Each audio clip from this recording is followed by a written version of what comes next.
Spiritual sight is the revelation of Christ as Lord in a progressive way. Can you show me Galatians chapter 1 from verse 15? You see, there is no sufficient progress on the part of spiritual life outside of spiritual sight. Galatians chapter 1 verse 15. But when it pleased God, I hope we know who is speaking here. This is Paul. Say, but when it pleased God who separated me from my mother's womb and called me by his grace. Now, there is a reason for the calling. There is an intention. Everything that God does with a believer on the path of spiritual progress is tied to purpose. God does not just work because there is work to be done. Everything that God does has purpose tied to it. You see, you are the one that can just wake up and then decide to stroll. This is what I'm saying. If God decides to take a walk in the cool of the evening, it is because it is tied to purpose. It's not that he's less busy.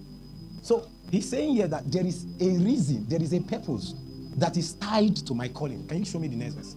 So it means that the purpose for the illumination that came to him by grace is that there will be a sufficient supply of revelation of the person of Christ. That is the beginning and the end of spiritual sight. The end and beginning of spiritual sight is that we might come into the knowledge of Christ in a fuller dimension. Because you see, it is when that revelation has accomplished its purpose in the life of that man that then he might be able to communicate such light as he has received to the hidden. Our communication is not in so much verbose and exegesis and so much books and many things. You see, certain men will lose their conviction simply because they have not had encounter that opened their eyes.